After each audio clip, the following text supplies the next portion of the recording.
Bienvenidos a esta nueva sesión Compass, sesión Brújula de Santander Asset Management. Soy Delfina Pérez, Head of Global Markets Content, y es un placer compartir esta sesión con José Mazoy, nuestro Global CIO. Bienvenido, Muchísimas gracias, José. Delfina, un placer. Y también con Jacobo Ortega, nuestro CIO para los mercados europeos. Hola, Delfina, un placer. Muy bien, Jacobo.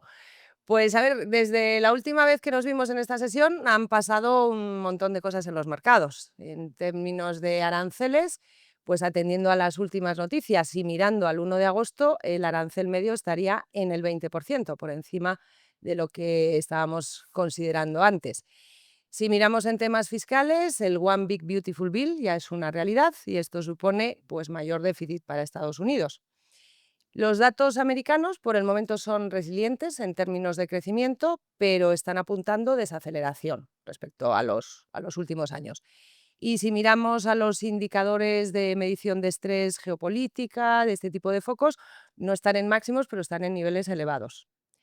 Y aún así, si miramos a la bolsa americana, desde los mínimos de abril es una subida casi continua y de hecho pues estamos haciendo máximos históricos en el Standard & Poor's 500 y en el Nasdaq. Así que, directos al grano, José, Sí. ¿quién está comprando el mercado americano? ¿Qué hay detrás de esta subida? Bueno, yo creo que describiste muy bien lo que ha pasado, que en realidad todos estos hechos han creado un wall of worry, o por decirlo en español, un muro de dudas, ¿no? La dificultad. De dificultades. Pero bueno, el mercado ha sido súper eficiente en ir subiendo este muro de dudas, ¿no? A través del tiempo, ¿no? Si nos remontamos a unos días después del Día de la Liberación, pues el S&P tuvo una caída dramática, llegando aproximadamente a 5,000 puntos. Pero poco a poco hemos visto pues un rally tremendo de pues más de 25%, y tan solo el día de ayer pues ya llegábamos a máximos históricos. Este rally ha sido muy poco esperado, ¿no? Yo te diría que en términos de la comunidad de inversionistas más profesionales, los gestores más discrecionales, pues en su gran mayoría se encontraban infraponderados, ¿no?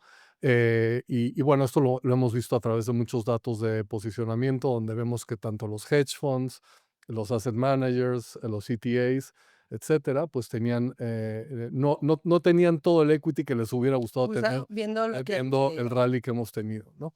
Entonces la gran pregunta es quién ha estado comprando, ¿no? Y pues yo lo describiría como inversores pasivos, ¿no? Y un ejemplo de esto pueden ser los buybacks corporativos que hacen las empresas, y que obviamente cuando el precio cae, pues es una buena oportunidad para ellos entrar al mercado, y esto hemos visto que las cifras han sido realmente extraordinarias en términos de compras de acciones. Y por otro lado, el inversor retail, ¿no? El inversor retail que de alguna manera es un poco menos sensible al precio, y que han estado pues comprando esas bajadas, en particular el inversionista americano para sus 401ks, etcétera, ¿no? Ya hay otros compradores un poco más técnicos, que son la gente que hace hedging de la volatilidad. Ha habido como resultado de las subidas en volatilidad, pues mucha gente que vende volatilidad esperando a que baje, y pues la gente que hace ese hedging también tiene que comprar cuando el mercado cae. Entonces todo esto le ha dado al mercado un nivel de resistencia, y más aún una subida pues extraordinaria, ¿no? Y aquí un tema clave quizás también son las valoraciones, ¿no? Porque es algo que nosotros seguimos de forma muy cercana. Según nuestras estimaciones, estamos por encima de la media histórica, la valoración del mercado americano, y eso igual también explica la diferencia, ¿no? Entre el comportamiento en este rally o de entrar en el rally que ha habido en el retail y en el resto del mercado, ¿no? Sí, absolutamente. Yo creo que las valoraciones están en términos históricos súper ajustadas. Si vemos en términos históricos dónde están hoy relativo a la historia, pues están más allá del 90 percentil, o sea, está realmente muy Exigentes, podemos exigentes, decir. me gusta esa palabra.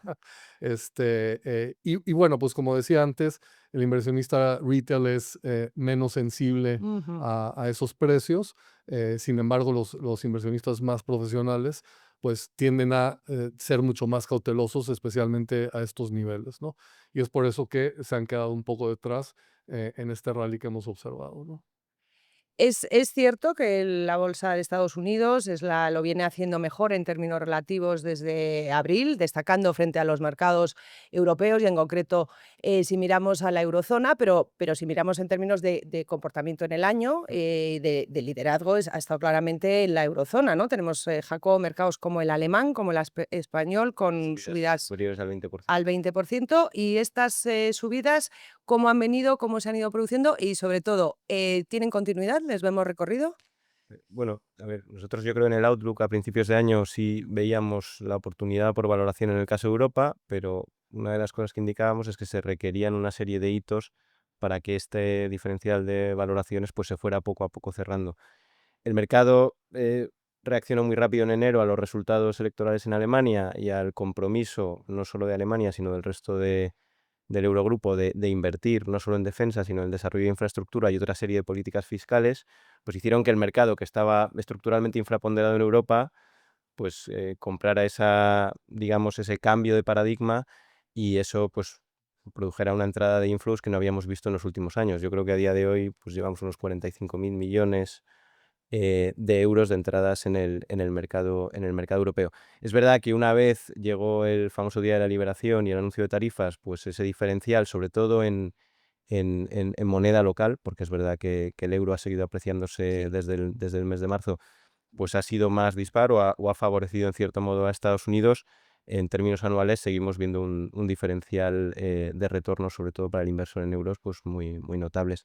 Nosotros creemos que las semillas de este cambio de paradigma en Europa están ahí, están plantadas, y que poco a poco esto, una vez pase el ruido tarifario o los anuncios posibles durante el mes de agosto, pues podría continuar. ¿Por qué? Porque las valoraciones están ahí, Europa sigue en torno a 14, 15 veces beneficios, sigue habiendo dinámicas seculares de inversión en infraestructuras, reabastecimiento de Europa, necesidades de inversión en el sector eléctrico, pues que desde luego van a continuar, y por ello creemos bueno, pues que no es un mal caldo de cultivo para que la segunda mitad del año y años posteriores veamos a Europa haciéndolo mejor que no que Estados Unidos, sino en general que los Mm. índices globales. O sea que seguimos teniendo recorrido y con un escenario de crecimiento económico Sí. y unos factores Yo que creo nos que los apoyan. diferenciales de earnings, por lo menos desde el punto de vista de proyecciones para el año 26,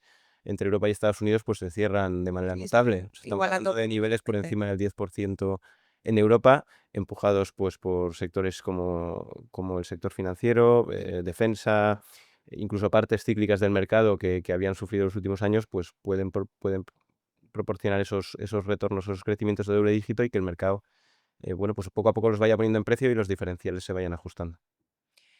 Y, José, hablábamos de la subida del mercado americano, quién está comprando, los máximos históricos, pero desde luego hay un factor diferencial, ¿no? Que es la tecnología, el peso del sector tecnológico y en concreto de la inteligencia artificial. Esto explica también el comportamiento, ¿no? O sea, yo creo que es el factor diferencial. em, Dentro de lo que hablábamos hace un momento de este wall of worry, uno de los principales miedos que hubo a principio del año fue el cuestionamiento del excepcionalismo del sector tecnológico. Y esto lo vimos con la salida del modelo DeepSeek, Ujú. que aparentemente podía ser entrenado a un costo mucho menor que, por ejemplo, ChatGPT, ¿no? Entonces, pues eso trajo consigo una caída bastante sustancial en el precio de Nvidia, además de las tarifas que se propusieron en el caso de China, que también al China ser un gran comprador de los microchips de Nvidia, pues también trajo otra caída sustancial, ¿no? Cayó alrededor de un 30%. Sin embargo, con los reportes de earnings de Nvidia del primer trimestre, vemos que muchas de esos miedos se disiparon, porque Sí. en realidad, a pesar de las restricciones en China, pues se vio que los earnings fueron bastante buenos, ¿no? Entonces eso ha traído que el mercado haya poco a poco subiendo sustancialmente en el sector tecnológico. Otro factor que a mí me parece súper diferencial es el hecho de que se empezaron a sacar los modelos de razonamiento, y estos modelos de razonamiento pues utilizan muchísimo más poder de cómputo de las generaciones anteriores, ¿no? Y por darte algunos ejemplos, Microsoft hizo procesamiento de más de 100 trillones de tokens, que es 5 veces más de lo que habían hecho antes. Los modelos de tercera generación, como puede ser Cloud 3.7 o Grok 3, requiere 10 veces más el cómputo que requerían sus versiones anteriores. Todo esto ha traído muchísimo entusiasmo en el mercado de tecnología, y en particular en todo lo que tiene que ver con el sector de inteligencia artificial. Y vemos que pues los fabricantes de semiconductores, como puede ser por ejemplo TSMC, pues se han comprometido a hacer un gasto en CAPEX altísimo, del orden de 42 billion, que son como 40% mayor de lo que habían hecho el año anterior. O si tomamos en cuenta, por ejemplo, lo que se le llaman a los hyperscalers, como puede ser Amazon, Meta, Google, etcétera. Ellos hicieron una inversión en CAPEX de alrededor de 200 billion en el 2024, y van a subir en 50% En en el 50, en el 2025. o sea, de un año para otro, De un son año esas cifras un Sí, 50%. y ahora se hablan de cifras de alrededor de 300 billion, que son cifras, pues bueno, sin precedentes, ¿no? Eso también lo vemos en términos de lo que son las infraestructuras que tienen que ver con los centros de datos, etcétera. O sea que hay un boom en inversión tremendo, y también lo que estamos viendo no es nada más que esté esta inversión, sino que todo lo que tiene que ver con los earnings de estas empresas, pues están siendo muy favorables, batiendo expectativas. Entonces, no es nada más la inversión, sino que los resultados están acompañando esta inversión, y está trayendo un entusiasmo tremendo en el mercado, ¿no? Sí, porque además la inteligencia artificial es una realidad desde el punto de vista de lo que los están produciendo y todo lo transformacional que supone, pero desde la realidad es las empresas que lo estamos utilizando, que lo estamos implementando, y nosotros mismos, ¿no? En Sin SAM duda. lo estamos usando en los Sí. procesos de inversión. Bueno, yo obviamente hablamos con muchos clientes, nosotros mismos vemos que es un factor diferencial en nuestro día a día. Estamos utilizándolo muy activamente, ya sea a través de los modelos de lenguaje, como puede ser ChatGPT, o también a través de la incorporación de la utilización de agentes que resuelven ciertas tareas en específico. Y nosotros estamos ya en esa carrera, pues avanzando a pasos agigantados, y yo creo que eso pues es también un ejemplo de que esto realmente está bajando la economía real de una manera rapidísima, ¿no? Sí, sí, que está ya en el día, en nuestro día a día y en el de nuestros clientes y en general.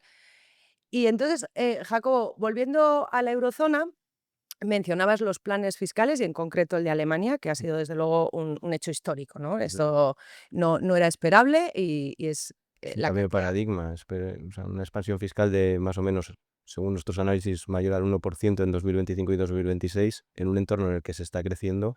Es un cambio de paradigma. Yo creo que Europa, o creemos que Europa, pues tiene que cambiar su manera de entender el modelo de crecimiento, y este es un paso fundamental para ello. Y esto sin duda es positivo para el sector empresarial, porque esto al final genera, vamos, al final y al principio, desde el principio es generar crecimientos, generar puestos de trabajo, en un contexto en el que además el BCE ha seguido bajando los tipos de interés. Aquí no hemos tenido pausa, bueno, igual la tenemos en julio y es lo que estamos esperando, pero vamos, después de ya todo el grueso de las bajadas, con lo cual el sector empresarial, una visión buena en la eurozona, y podemos invertir en él no solo a través de la bolsa, también a través del crédito, ¿no? Sí, es uno de los activos que favorecíamos a principio de año y que creemos que puede continuar haciéndolo bien, porque los fundamentales del sector privado, como indicabas, están en un nivel de salud no visto en la última década.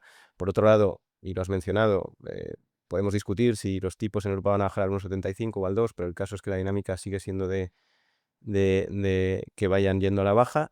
Y por otro lado, además, desde el punto de vista de márgenes empresariales, estamos viendo noticias positivas en los costes laborales unitarios, que son uno de los principales componentes Ujú. de la estructura de costes de una empresa. Además, si le unes el interés que estamos viendo de clientes, hablábamos antes de 45.000 millones en el caso de renta variable europea, pero es que en el caso de crédito europeo, sumando high yield de investment grade, está por encima de los 30.000 millones. O sea, la demanda está ahí, y bueno, pues creemos Es una demanda sólida. que va a continuar, con lo cual para nosotros, aunque se puede discutir si los spreads a día de hoy están excesivamente apretados o no, creemos que los fundamentales soportan el favorecer estrategias de carry. Y desde luego para nosotros, dentro de las carteras multiactivo, el crédito investment grade europeo es una de las piezas fundacionales.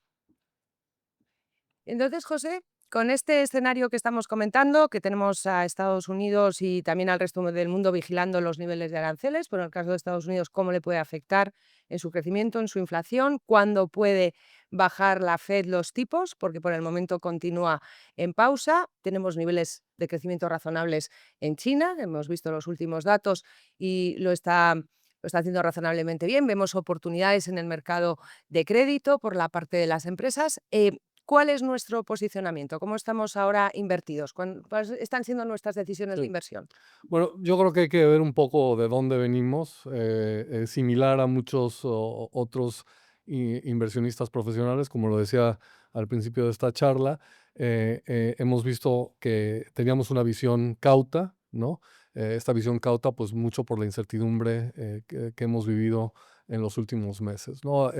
Viendo un poco hacia el futuro y empezando por el activo de equities, ahí nosotros tenemos modelos tanto sistemáticos como nuestra visión fundamental. Nuestros modelos sistemáticos que utilizan tendencia, valoraciones, sentimiento, etcétera, pues ya están apuntando a básicamente estar posicionados con un poco más de riesgo en la parte de equities, ¿no? Nos encontramos un poco en una encrucijada porque cuando nosotros vemos las valoraciones, como comentamos, son bastante exigentes, ¿no? Son bastante exigentes, y aun y cuando algunos de los riesgos con respecto a las tarifas, por ejemplo, se han ido despejando, o por ejemplo el sentimiento de los consumidores ha ido mejorando levemente, pues creemos que tenemos una visión desde un punto de vista fundamental más cauta en términos de equities. Entonces, en el agregado yo diría que en equities tenemos una visión más neutral hacia los próximos meses en el activo de equity en general.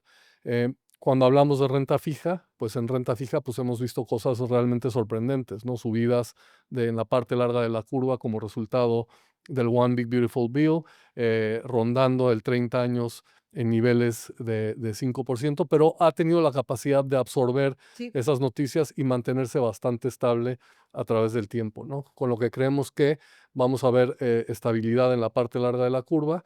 Cuando pensamos en la parte corta de la curva, pues la Fed está ahora en pausa, esperando noticias de ver qué pasa con la inflación, con el crecimiento, como resultado de toda la política arancelaria que hay, ¿no? Sin embargo, vemos que el Dodge Map indica que va a haber 2 recortes de tasas de interés este año, ¿no? Pero hasta ahora está en pausa. Desde el punto de vista de estacionalidad del activo, pues el verano suele ser muy bueno para la renta fija, con lo cual, dada esta estabilidad en los tipos, pensamos que el carry durante el verano es una buena, un buen lugar para estar ahí, con lo cual tenemos una posición de overweight en el activo de fixed income, ¿no? Y finalmente, a manera de tema, pues ya hablé hace un rato de lo que tiene que ver con inteligencia artificial y creo que es ahí donde todavía estamos bastante positivos en general. O sea que tenemos un entorno complejo, como venimos teniendo, donde hay que monitorizar muchos factores, pero donde hay oportunidades de inversión y desde luego Absolutamente. aplicando la diversificación hay oportunidad en Europa, hay oportunidad en Estados Unidos y la gestión activa clave Sí. para ir monitorizando y modulando las carteras como hemos venido haciendo. Pues bueno, muchas gracias por esta sesión. Ha sido muy interesante, hemos tocado muchos temas y vendrán más sesiones, o No, gracias a ti seguiremos. y sobre todo a todos los clientes que nos siguen. Vendrán muchas más sorpresas en los próximos podcasts que tengamos. Espero lo estén disfrutando. Y para aquellos que van a tener el verano, pues que lo disfruten mucho y nos vemos en la próxima sesión. Pues nos vemos Gracias. en la próxima.